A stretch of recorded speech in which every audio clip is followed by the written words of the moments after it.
हिंदसदवंदियाणं तिहुवर्णहिदमधुरविसदवकाणम् अन्तातीदगुणाणं नमो जिनाणं जिदभवाणं। कुंदकुंदाचार्य भगवान की जय।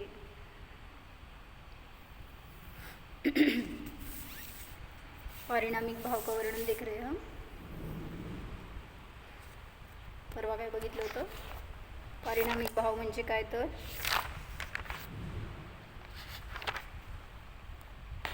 द्रव्याचा, कुठलाही द्रव्य असू दे, त्या द्रव्याचा स्वभाव, त्या स्वभावाला म्हणलं परिणाम किंवा त्यालाच म्हणलं पारिणामिक भाव। तर हे वाचलं होतं काल आपण की द्रव्यात्म लाभ मात्र हेतुकः परिणामः ही सर्वार्थ सिद्धीनी व्याख्या केलेली आहे। म्हणजे ज्याच्या होण्यामध्ये द्रव्याचं स्वरूप लाभ मात्र कारण आहे ते परिणाम म्हणजेच पारिणामिक भाव। तर काय प्रश्न विचारला की पारिणामिक भाव तर म्हणजे स्वभाव तर जीवाचा अनादि अनंत आहे। काय सांगत होते कि प्रत्येक हर एक जीव के पास अनादि से पारिणामिक भाव है। हम बोलते ना, अभी कल देखा था हमने क्या, पारिणामिक भाव को लक्ष्य करेंगे तो उससे ही शुद्धात्मा की प्राप्ति हो सकती है, उसी से सम्यक दर्शन हो सकता है। मतलब पारिणामिक भाव ये विषय हो गया और उसको जानने वाली प्रत्यक्ष प्रामाण्य सहित मति श्रुत ज्ञान की पर्याय, जो अतीन्द्रिय प्रत्यक्ष है तो वो मति श्रुत ज्ञान साधन हो गया और ये विषय पारिणामिक भाव। तो ये बता रहे थे कि उस पारिणामिक भाव को अगर हम लक्ष्य करेंगे तो ही हमें सम्यक दर्शन की प्राप्ति हो सकती है। तो यहाँ प्रश्न पूछा गया कि पारिणामिक भाव तो हर एक जीव के पास अनादि से है, बराबर है? क्या बोला? पारिणामिक भाव अभी जन्म हुआ है या सम्यक दर्शन के बाद मिलता है, होता है, ऐसे नहीं है। पारिणामिक भाव तो स्वभाव है, तो वो स्वभाव अनादि अनंत है जीव के पास, हर एक जीव के पास। तो हर एक जीव को सम्यक दर्शन क्यों नहीं होता? जो सम्यक दर्शन का विषय चाहिए वो हर एक जीव के पास प्रति समय है, अनादि से है। तो हर जीव सम्यक दृष्टि क्यों नहीं है?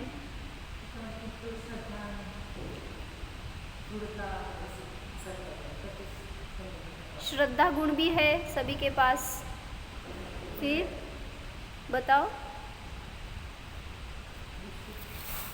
सम्यक दर्शन अभी क्यों प्रकट हो गया? जब औपशमिक सम्यक दर्शन होता है ऐसे बोलते हैं हम, तो अभी औपशमिक सम्यक दर्शन प्राप्त क्यों हुआ? अनादि से ही अगर पारिणामिक भाव हमारे पास है, अनादि अनंत शुद्ध स्वभाव हर एक जीव के पास है, तो उसको पहले ही सम्यक दर्शन क्यों नहीं हुआ? बताओ। नम्रता भाभी बोला।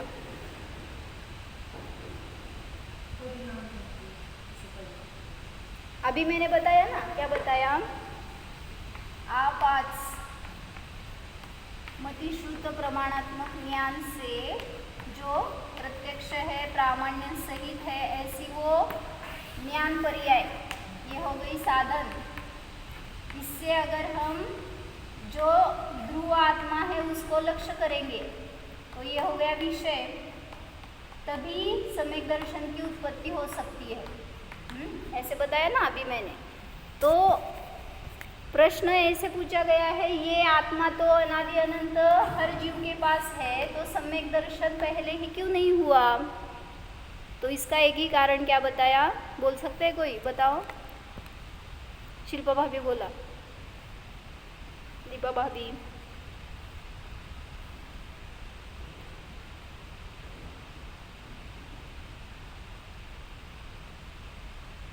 इसका एक, हाँ बोलो। क्या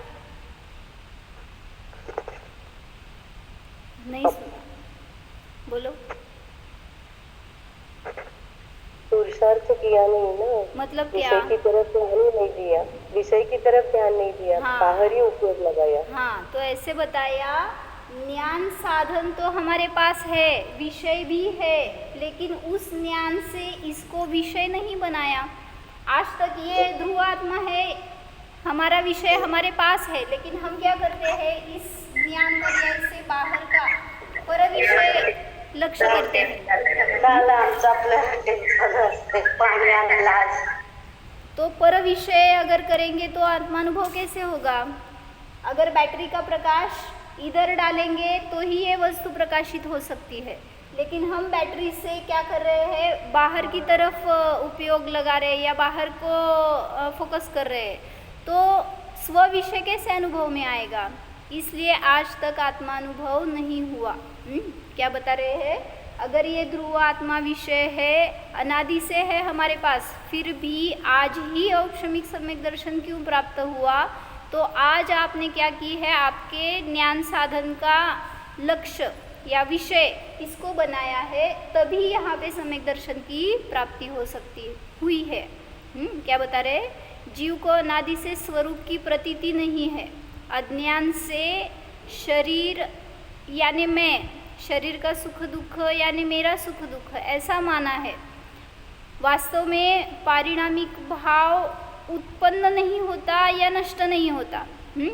अगर ऐसा हो सकता तो उसको साधी शांत बोलते, लेकिन ये तो आत्मा अनादि अनंत है। आत्मा बोलो या पारिणामिक भाव बोलो, तो ये पारिणामिक भाव हमारे पास अनादि अनंत है, सभी जीव के पास है, भले ही वो निगोदी हो, अभव्य जीव हो, सिद्ध परमात्मा हो या कोई मनुष्य, तिर्यंच, देव, नारकी कोई भी हो, सबके पास पारिणामिक भाव है ही, लेकिन उसको दृष्टि में नहीं लिया, इस वजह से सम्यक दर्शन नहीं हुआ। दीपा भाभी काय बोलताय? हॅलो, माझ्याशी बोलताय का? बोला की जरा, माझ्याशी पण बोला, सगळ्याशी बोलता की घरी? तो ये बता रहे थे कि आज ही सम्यक दर्शन क्यों हुआ लता काकी? सम्यक दर्शन आज ही क्यों प्राप्त हुआ किसी जीव को? तो जो ज्ञान पर्याय हमें अंदर ले जानी थी, स्व को प्रकाशित करनी थी, उससे हम आज तक बाहर ही देखते रहे, बाहर का ही विषय जानते रहे, इस वजह से मिथ्या दृष्टि रहे। तो उसी पर्याय से अगर हम खुद को जानते हैं, इस पारिणामिक भाव को लक्ष्य करते हैं, तो अभी इसी समय हमें सम्यक दर्शन की प्राप्ति हो सकती है। इजी है बहुत, इतना इजी है ना, लेकिन उसको हमने विचार से ही टफ बना दिया है, या कोई क्या बोलते हैं, डिफ़िकल्ट है बहुत कठिन है, ऐसे हम विचार से ही उसका टेंशन लेके बैठे, इसलिए हमें नहीं होता है। अगर उसकी प्रैक्टिस हो जाए ना तो इतना अच्छा लगता है, दिन भर हम ऐसे उसको लक्ष्य बना सकते हैं। कभी भी कोई भी कार्य करते हो आप, तो उसको हम लक्ष्य बना के आनंद ले सकते हैं। जस्ट कितना फ्रैक्शन ऑफ सेकेंड्स बताया ना, उतना टाइम के लिए भी आप अगर स्व का अनुभव करेंगे, बाहर आएंगे, तो वो भी आत्मानुभव ही है। तो ऐसा आनंद हम ले सकते हैं, ऐसा कॉन्फिडेंस लाना चाहिए। तो ये पारिणामिक भाव सीख के हमें फ़ायदा है। समझ में आ रहा है शिक्षा आंटी? ये समझ में आ रहा जी। तो ये भाव जो कल हमने डिफरेंस देखे थे, कौन से 4 भाव और पारिणामिक भाव में क्या अंतर है, क्या क्या बताया था, शॉर्ट में बताओ। पारिणामिक भाव और औदयिक, औपशमिक, शैवशमिक, शायिक, ये 4 भाव, इनमें क्या डिफरेंस है या नहीं है? क्या है? निष्क्रिय है और क्रिया सहित है। हाँ बराबर, पारिणामिक भाव निष्क्रिय है, वो जैसा है वैसा रहता है। बाहर कोई भी पर्याय हो, बाहर कोई भी कार्य हो, उसमें आत्मा अस्पर्शी रहता है। ये पारिणामिक भाव है, वो जैसा है वैसा रहता है, इसलिए उसको निष्क्रिय बोला। और ये 4 भाव यानी क्रिया पर्याय चल रही है, तो ये क्रिया सहित है ऐसे। और सापेक्ष, निरपेक्ष, सापेक्ष है, कर्म सापेक्ष जो है वो 4 भाव, उनकी व्याख्या ही हम ऐसे करते, कर्म के उदय की अपेक्षा से या निमित्त होता है तो जो भाव होते हैं वो औदयिक भाव, औपशमिक भाव, ये सब सापेक्ष है 4 भाव। और पारिणामिक भाव निरपेक्ष है। तो उसमें और एक पॉइंट लिखना था। वो चार भाव वो सब पाना जरूरी नहीं है। औदायिक और पारिणामिक कभी शब्द में पाया जाता है। पारिणामिक भाव विषय रूप है, तो उसको अगर हम लक्ष्य करेंगे तो वो विषय हो गया पारिणामिक भाव, और ये औपशमिक, शैवशमिक और क्षायिक भाव ये हो गए साधन। कुठे बघितले? असं माझ्यासमोर बसतावं येऊन घेऊन या जाऊ.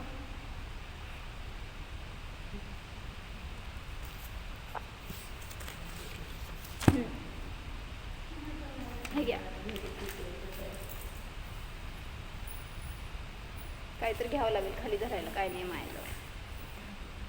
तो क्या बता रहे हैं, जो चार भाव है उसमें और एक दो पॉइंट चिंतन में आए थे तो वो बताना था. मैं बताती हूँ, आपके पास कुछ अगर नहीं लिखा हो तो देखो, लिखो. अगर चिंतन है ना, ये आपका भी चिंतन हो सकता है इस पर से, तो अलग कुछ और निकल सकता है उसमें से. तो पारिणामिक भाव है वो अंतस्तत्व रूप है, औदयिक आदि चार भाव बहिस्तत्व रूप है. ये नियम सार की अपेक्षा से बताया था ना. औदयिक आदि चार भाव ये क्षणिक है, और जो पारिणामिक भाव है वो शाश्वत है. चलो, झाले आमचे पॉइंट, लवकर. औदयिक आदि चार भाव कर्म सापेक्ष है, पारिणामिक भाव निरपेक्ष है. औदयिक आदि चार भाव विभाव रूप है, और जो पारिणामिक भाव है वो स्वभाव रूप है. आगे बताया था, ये औदयिक आदि चार भाव उसके अनेक भेद है, तो वो भेद रूप है, और पारिणामिक भाव अभेद रूप है.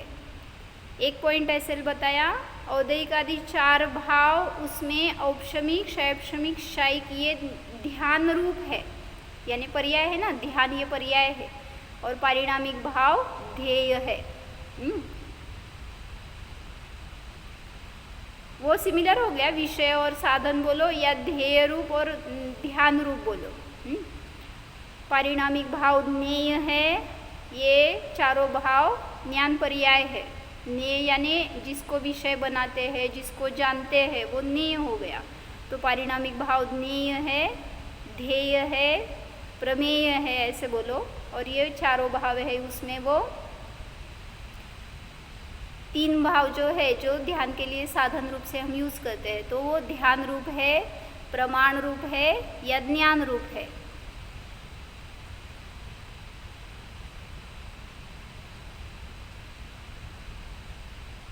पारिणामिक भाव मोक्ष का कारण है, कैसे? विषय रूप से. और ये औपशमिक, शैवशमिक और क्षायिक ये भाव साधन रूप से मोक्ष के अधिकारी है. औदयिक भाव संसार का कारण है, पारिणामिक भाव मोक्ष का कारण है.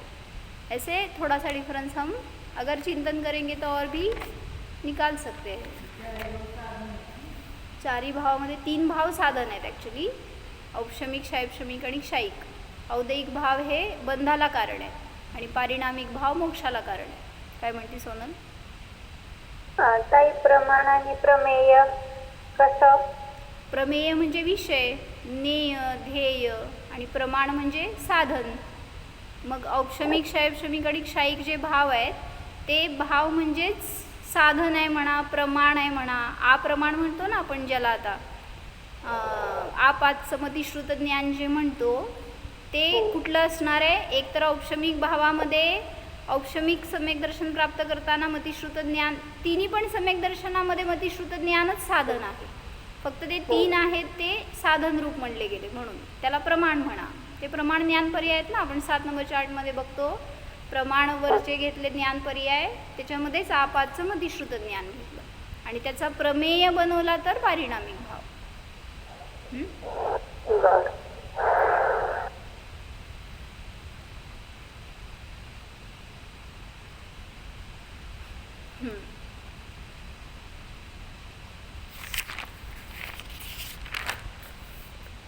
तो पारिणामिक भाव में सभी में समानता रहती है, सबका पारिणामिक भाव एक जैसा है. क्या बता रहे हैं?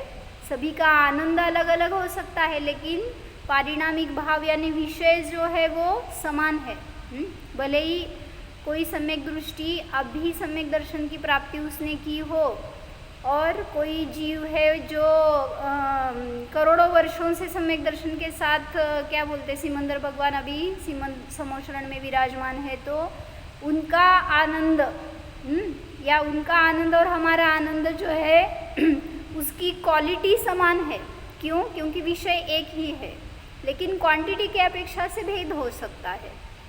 तो विषय हमें सिर्फ विषय का निर्णय करना है।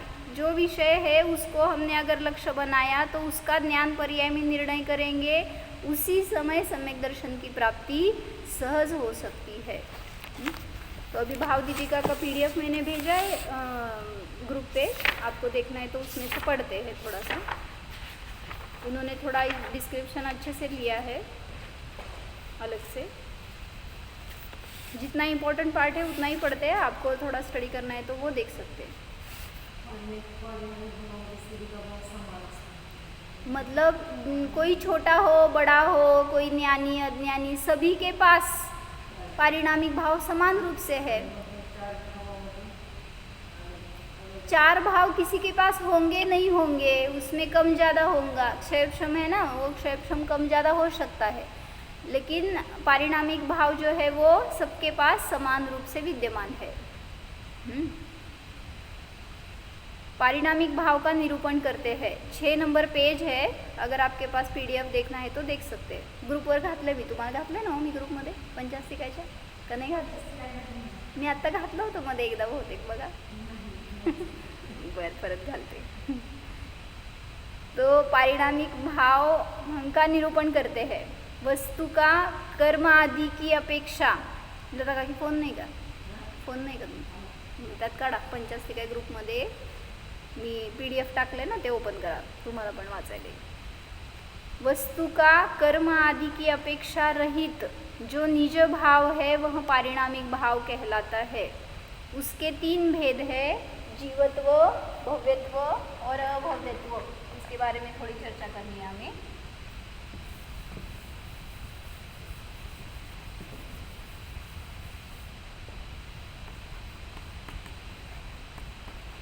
कौन से 3 भेद बताए?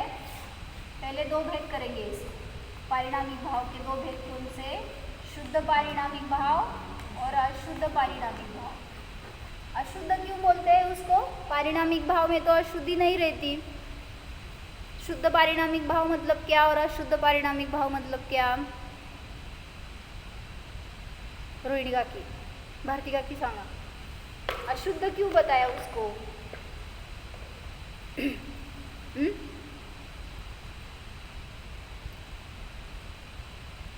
पारिणामिक भाव में ये 2 भेद जो किए, पारिणामिक भाव तो अनादि अनंत शुद्ध है, निर्मल है, उसमें कोई अशुद्धि नहीं रहती।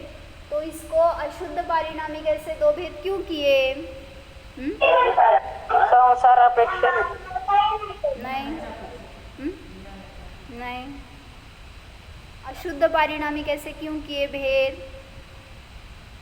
तो ये 10 प्राणाचा संबंध में वो तो जीवत्व हो गया, भव्यत्व अभव्यत्व ऐसे भी भेद है उसमें। इसका उत्तर ही यही है कि अशुद्ध पारिणामिक मतलब उसमें भेद रहते हैं, और जो शुद्ध पारिणामिक है वो अभेद रूप रहता है, इसलिए उसको शुद्ध बोलते हैं। और इसमें भेद है, कौन कौन से भेद है? जीवत्व, भव्यत्व और अभव्यत्व।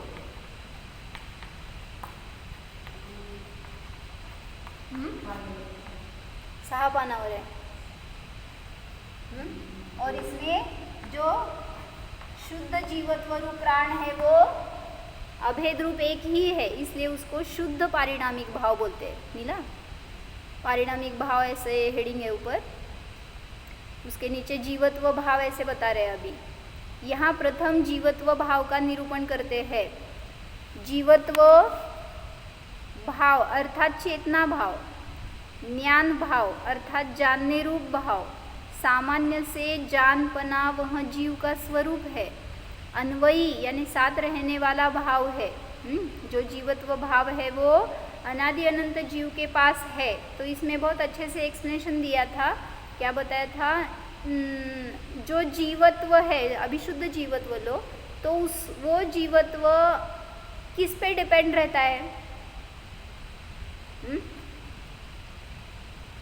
किस कर्म की वजह से जीवत्व, जीव को जीव कहते हैं? किस कर्म की वजह से जीव को जीव कहते हैं? कौन सा कर्म निमित्त है उसमें? जीव को जीव क्यों कहते हैं? ऐसे कभी हमने सोचा ही नहीं। किस कर्म की वजह से जीव जीव है? आप जीव हो क्या? जीव हो? किस कर्म की वजह से जीव जीव है? किती प्रश्न पडलाय तुम्हाला? अरे रे, का हो? उत्तर द्या आता। काय कर्म निरपेक्ष ही नहीं है भाव, तो क्यों सोच रहे हैं किस कर्म, कौन कौन से कर्म दिखे आपको? नहीं है, पारिणामिक भाव म्हणजेच निरपेक्ष भाव। तो यही तो उत्तर है ना, कि पारिणामिक भाव कहते ही उसे है जो कर्म निरपेक्ष होता है। अगर कर्म सापेक्ष हो तो थोड़ा सा लॉजिक लगाओ ना। निगोदी जीव है, अगर आप उसको बोलते हैं ज्ञानावरण की वजह से वो जीव जीव है, तो सिद्ध तो अजीव हो जाएंगे, क्योंकि उनके पास ज्ञानावरण नहीं है। तो किसी भी कर्म की अपेक्षा जहाँ नहीं है उसी को बोलते पारिणामिक भाव। तो हम जीव क्यों है? स्वभाव है, कर्म निरपेक्ष है। तो यही बता रहे, 8 कर्मों में से किसी भी कर्म से जीव को जीवत्व मिलता नहीं है। मराठीतून वाचते बरं का ते। 8 कर्मापैकी कोणतेही कर्म जीवाला जीवत्व देत नाहीत। प्रत्येक द्रव्याची ती स्वतः शक्ती आहे, इनबिल्ट तसंच आहेच, तसाच आहे जीव। त्यामुळं ते कुठून आलं आणि त्याला बनवलं असं नाही आहे, कोणी बनवू शकत नाही। जसे पुद्गलाला जडत्व कोण दिलं? कोणामुळं मिळालं? आकाशद्रव्य आदींना अमूर्तिकत्व, अमूर्तत्व हे गुण कुठून मिळाले? किंवा अमूर्तत्व हा स्वभाव त्याचा कोणी दिला त्यांना? हे सगळे कर्मनिरपेक्ष भाव आहेत, त्यांच्यामध्ये तर कर्मच नाही आहेत। कुठल्या 4 द्रव्यांमध्ये कर्मांची व्यवस्थाच नाही आहे। त्यामुळे त्यांच्यामध्ये असणारे जे सगळे गुण आहेत ना, विशेष गुण सोडा, सामान्य गुण जे सगळे आहेत ना, सगळ्या द्रव्यामध्ये समान आहेत। ज्याचे त्याचे सामान्य गुण, जे म्हणतो सामान्य गुण म्हणायचंच कशाला, जे सगळ्यामध्ये समान रूपाने व्यापून असतात। तर म्हणून म्हटलं आकाश आदीमध्ये अमूर्तत्व आदी जे गुण आहेत ते सुद्धा कोणाच्या सापेक्ष नाही आहेत, निरपेक्ष आहेत। तर हे सांगावं का लागलं की जीव हा कोणत्याही कर्मामुळं जीव नाही आहे। जीव हा स्वतंत्र स्वभाव रूपाने तसाच आहे, किंवा कोणतंही द्रव्य असू देत ते त्याचा स्वभाव निरपेक्ष असतो। प्रत्येक द्रव्याचा स्वभाव निरपेक्ष असतो। म्हणून उलट इतकी स्वतंत्रता आहे ना तुम्हाला जाण्यासाठी, म्हणजे कोणी म्हटलं तुम्हाला की तुम्हाला सम्यक दर्शन होत नाही, त्याला तुम्ही ठासून सांगू शकता किंवा स्वतः प्रॅक्टिकली अनुभव करू शकता, जाऊ दे कोणाला सांगायसाठी पण नाही। स्वतःला स्वतःचा आनंद भोगायचे तर माझ्या जवळ आहे सगळं, काय साधन आहे, विषय आहे, आत्ता फक्त मला तो पुरुषार्थ करायचा आहे, तसा उपयोग लावायचा आहे, बस दुसरं काय तर करण्याची आवश्यकता नाही आहे। म्हणून कधी काय म्हणतात कोण की कधी काळ आला, कुठलं ते क्षेत्र मिळालं, तसं काय बहिरंगात निमित्त मिळालं, मला कोणाचा उपदेश मिळाला तर मी अनुभूती करेन, तर होईल, हे सगळं कधीच होणार नाही असं म्हणलं तर तुम्हाला काय म्हणणे मी, जर कोणावर डिपेंडंट राहिला, मला जीव म्हणून मी ओळखण्यासाठी मला कोणाची गरज आहे हो? मग त्यांनी सांगितलं म्हणून एका जीवाला जीव मानण्यासाठी दुसऱ्या जीवाची गरज नसते। म्हणून म्हटलं जीवच काय, अन्य कुठल्याही द्रव्याची गरज नाही आहे जेव्हा मला स्वतःला मला बघायचं आहे तर। म्हणून म्हटलं की ते दिवा असतो ना, त्या दिव्याने काय करता हो तुम्ही? परद्रव्याला, परवस्तूला प्रकाशित करता। दिव्याला कसं बघायचं? बॅटरी घेऊन, लाईट लावून। दिवा स्वयं स्वपरप्रकाशी आहे, त्यामुळे तसंच सांगितलं, ज्ञान म्हणा, जीव म्हणा, आत्मा म्हणा, हा स्वपरप्रकाशी आहे, त्याला जाणण्यासाठी अन्य कुठल्या द्रव्याची वगैरे आवश्यकता नसते। नाही, गाणं आवडलं दिसतंय बाबा. भारती काकी सगळे विचारे त्यांचंच मला ऐकवतात, माझं कोण ऐकतच नाही. तो जो ये अन्यमतवादी हे माझं ऐकता का जरा? हा हा हा. तुमचं पण ऐकते मी, नंतर ऐकवा मला, आता माझं ऐका. हाँ, तो अन्यमती जो है ना, उनकी क्या मान्यता है? ईश्वर ने जीव को बनाया, ऐसे मान्यता है. पता है आपको? आपको किसने बनाया? सृष्टि को किसने बनाया? तो वो कौन? ईश्वर ब्रह्मा, वो सृष्टि का करता है. महेश, ब्रह्मा, विष्णु और महेश. विष्णु है वो हरता है, नाश करता है, और जो आधार देता है वो महेश. ब्रह्मा निर्माता है, विष्णु विघातक है, और महेश करता धरता है सृष्टि का. ऐसे मानते हैं वो लोग. तो जो कोई ईश्वर को सृष्टि का यानी जीव का, हर एक द्रव्य का कर्ता मानते हैं, उनके लिए ये बताया कि जीव का जीवत्व स्वयमेव है, स्वयंभू है, अनादि अनंत है, किसी के निमित्त से वो बना नहीं है और नष्ट नहीं होने वाला. जीवत्व, अगर जीवत्व का नाश हो ऐसे माना जाए, क्या ऐसे बोलते हैं ना, अगर प्रलय होगा तो सब जीव सृष्टि नष्ट होने वाली है, ऐसे आप बोलते हैं, तो वो बराबर है या गलत है? सभी मानव सृष्टि नष्ट होने वाली है षष्टम काल में, जो प्रलय होने वाले है, तो उसमें सभी सृष्टि का नाश होगा, तो उसमें जीव का भी अस्तित्व यहाँ से खत्म हो जाएगा, मनुष्य जाति ही नहीं रहेगी. तो ये बराबर है या गलत है? तो जीव नष्ट हो गया, नहीं हो गया?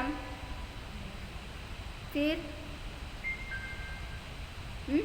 मनुष्य का यहाँ पे लेश भी नहीं रहेगा, जो कोई थोड़े रहेंगे वो गुफा में रहेंगे बोलते हैं ना. तो यहाँ बताना क्या है? मनुष्य ये पर्याय है, उस पर्याय का नाश होने वाला है, जीव का नाश नहीं होने वाला. यहाँ से वो मनुष्य जाएंगे ना, किसी न किसी गति में जाएंगे, लेकिन है, जीव तो है वहाँ पर भी. तो मनुष्यों की भी संख्या नियत है ना, 29 अंक प्रमाण, 29 क्या बोलते हैं नंबर्स, इतने मनुष्य की संख्या नियत है, रहेगी ही उतनी. अगर आपका प्रलय हो या किसी का ध्वंस हो, कोई बॉम्ब स्फोट हो, कोई भी कारण हो, मनुष्य की जो संख्या है वो निश्चित है, उतनी रहेगी ही. 29 अंक प्रमाण. जैसे 1 लाख में कितने अंक हो गए? पैसे मोजता का कधी? तो 5 असते तो आमच्याकडे, तुमच्याकडे 6 कसं झाले? 1 लाखामध्ये किती अंक असते तो? होय का? हां, बरोबर आहे. हां, 1 वर 5 शून्य म्हणजे 6 अंकी झालं. 10 लाख म्हणजे 7 अंकी. बरोबर आहे, मोजता. तो ऐसे करते जाओ तो 6, 7, 8 ऐसे अंक बढ़ते जाएंगे ना, तो ऐसे 29 अंक प्रमाण, यानी संख्या थी है मनुष्य, लेकिन है.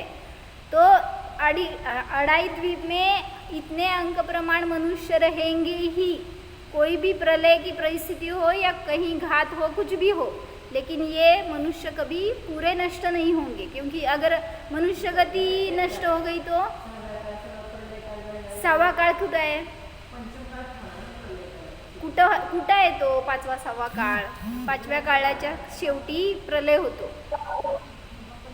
कुठं आहे? तेच की प्रलय भरत क्षेत्रामध्ये, षष्टम काळाच्या अंती ना, तेवढे राहणारच. मग कुठं राहणार? 2.5 द्वीपामध्ये राहणार, हे सांगायला लागले.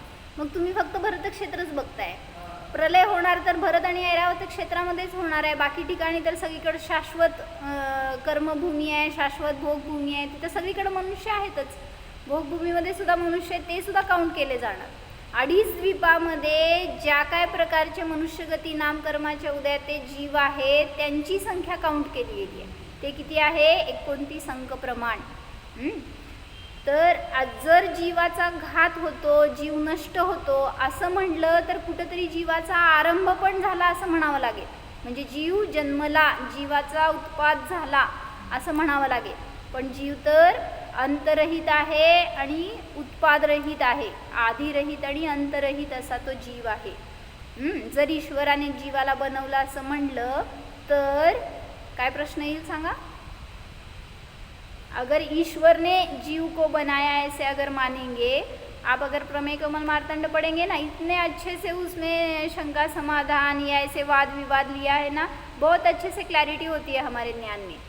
आपको जो क्वेश्चंस नहीं आएंगे वो सभी क्वेश्चंस वहाँ पे निकाल के दिखाए उन्होंने. प्रमेय का कमल मार्तंड एक बार पढ़ो आप, तो वहाँ पे ईश्वर ने अगर जीव को बनाया ऐसे पक्ष रखा, तो उसमें आप क्वेश्चन करो, आपको क्या क्वेश्चन आएगा. नहीं, जीव ने ईश्वर ने जीव को अगर बनाया ऐसे बोलेंगे तो क्या क्वेश्चन आएगा. विशाल भैया बोला.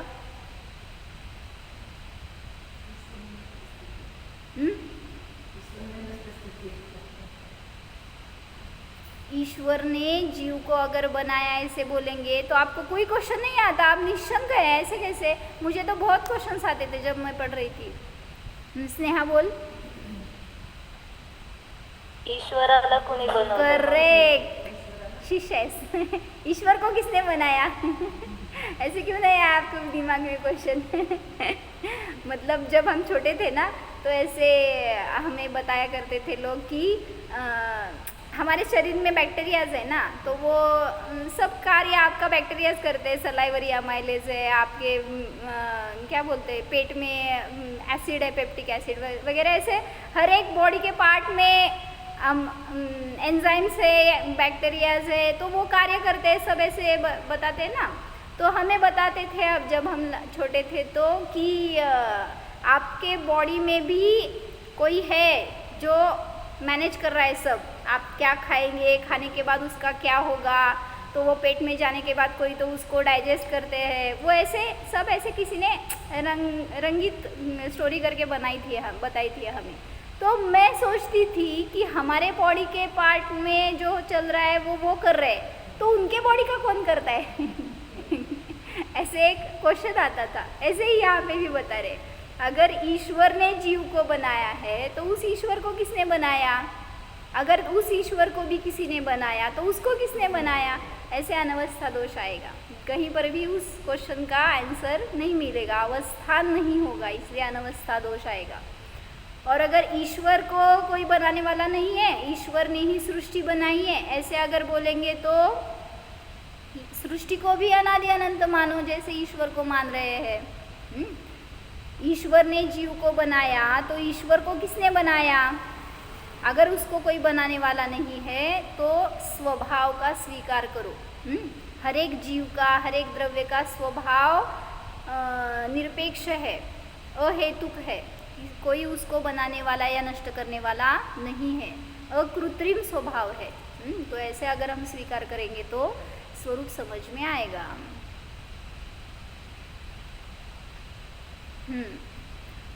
इसलिए क्या बोलते हैं, जो निगोद में सो ही मुझ में, सो ही मोक्ष मझार, निश्चय भेद कछु भी नाही, भेद गिने संसार. तो निश्चय से किसी भी जीव में कोई भी भेद नहीं है. जीव में भेद नहीं है, पर्याय में भेद हो सकता है, उसकी प्रकटता में भेद हो सकता है, लेकिन जीव जीव रूप ही है. सभी अवस्थाओं में उसका स्वभाव एक सा है.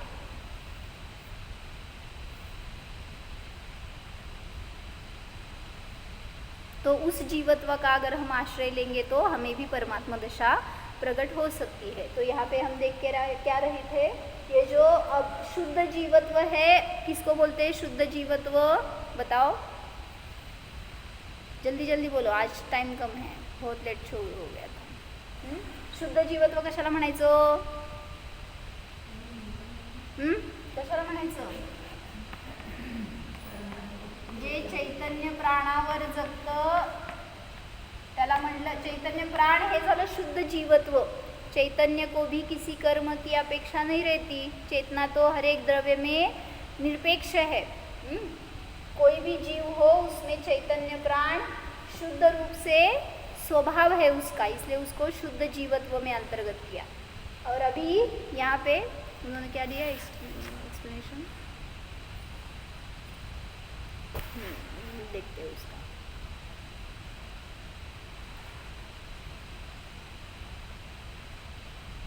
तो यहाँ पे क्वेश्चन पूछ रहे हैं कि जीवत्व में भेद होता है या नहीं होता। अभी ये इसकी अपेक्षा नहीं, यहाँ पे पूछ रहे हैं जो शुद्ध पारिणामिक भाव रूप जीवत्व है तो उसमें कुछ भेद होते हैं या नहीं होते। तो उसमें भेद कभी भी नहीं होते। तो उसमें क्या बता रहे हैं, कोणताही जीव असो त्यामध्ये जीवपणा सर्वत्र समान आहे। थोड़ा समझ में आता है ना शिक्षा आंटी? अगर नहीं समझ में आया तो पूछो, मैं बताती हूँ। अगर कोई माता है, मराठी में बताऊँ? हाँ, हॅलो,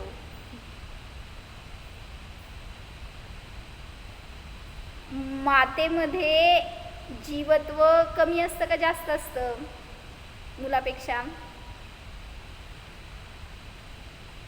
कोण कोण माता आहेत माझ्यासमोर?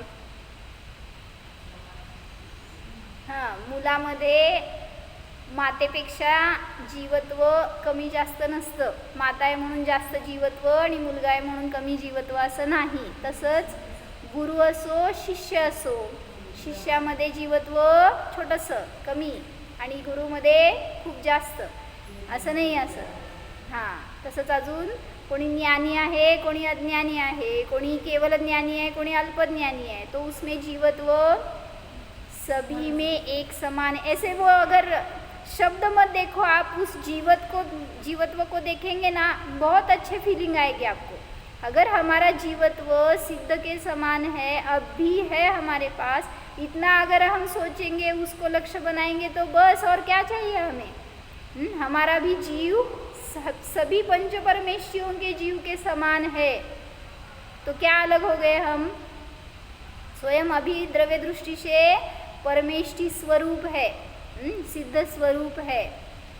तो माता में बच्चे से अधिक जीवत्व हो ऐसे नहीं है। कोई प्राणी है, चींटी है, उसमें जीवत्व बोलो और हाथी में जीवत्व बोलो कितना है, किसमें बड़ा है किसमें छोटा है। तो कोई भी जीव हो, शरीर के आकार से जीवत्व कम ज़्यादा नहीं होता, क्योंकि शरीर पर या उसके आकार पर जीवत्व डिपेंड नहीं है। तो चींटी में हो या किसी महामत्स्य में हो, हाथी में हो, डायनासोर में हो, किसी में भी हो, जीवत्व समान समान है। जीवपना सभी में समान है, अभेद है। अभी ऐसे बोलो मुझे, आप इंडियन हो और आप कहाँ पे? शिक्षा जी अमेरिकन हो, तो आपका जीवत्व और हमारा जीवत्व बोलो किसका अच्छा? एक ही सेम है, बताया आपको। तो यहाँ के लोगों को लगता है कि वहाँ के जीव बहुत अच्छे हैं, वहाँ का जीवन बहुत अच्छा है। तो उधर के उस साइड के, आपके साइड के जीवों को लगता है कि इंडिया का लाइफ बहुत अच्छा है, इंडिया का जीव अच्छा है। तो जीव तो कहीं पर भी हो समान ही है। भले ही वो कुभोग भूमि में हो, निगोद में हो, देवगति में, सर्वार्थ सिद्धि में हो या मोक्ष में हो, सभी का जीवत्व समान है। तो भगवान का जीवत्व और हमारा जीवत्व अगर समान है, उसमें कुछ भेद नहीं है। बोलो भजन की लाइन एक, सभी का जीवत्व हमारा समान है, ऐसे एक भजन में लाइन बताई ना, कौन सी? जैसे भगवान है वैसा मैं हूँ। हाँ, मैं वह हूँ जो है भगवान, जो मैं हूँ वह है भगवान, अंतर यही ऊपरी जान, वे विराग यह रागवितान। मतलब क्या? अंतर से तो अंदर से तो जो दोनों भी जीव समान है, सिर्फ अंतर कहाँ पे है? बाहर से अंतर है। क्या? अंतर बाहर है।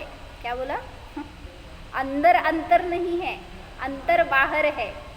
मतलब जो पर्याय प्रकट हो गई है तो वो स्वाभाविक है उनकी और हमारी विभाव रूप है, इसलिए जीवत्व में कभी भी भेद नहीं होता। जो शुद्ध जीवत्व है वो सभी में समान रूप से विद्यमान है। उसको लक्ष्य करेंगे, उसका अगर हम ध्यान करेंगे तो हमें भी आज वही परमात्मा दशा सहज प्राप्त हो सकती है। तो उसको हम प्राप्त करना चाहिए। बाकी कल किसी को कुछ क्वेश्चन हो तो पूछो। स्वभाव में क्वेश्चन नहीं है ऐसे क्या? स्वभाव निशंक है। हो जानो।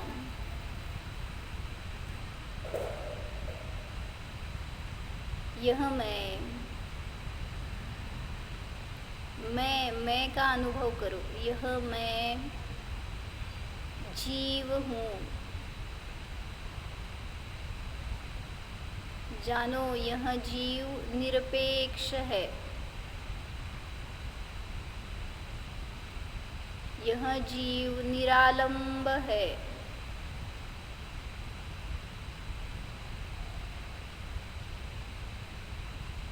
प्रतीति करो इस जीव को शरीर की आवश्यकता नहीं है। मैं शरीर पे जीने वाला नहीं हूँ। जानो शरीर यह मेरा रूप नहीं है। खुद को शरीर से विभक्त जानो।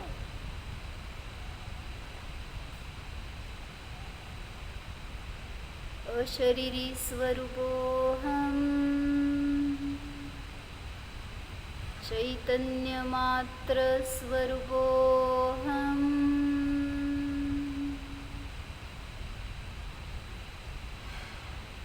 जीवत्व शक्ति संपन्नोऽहम्।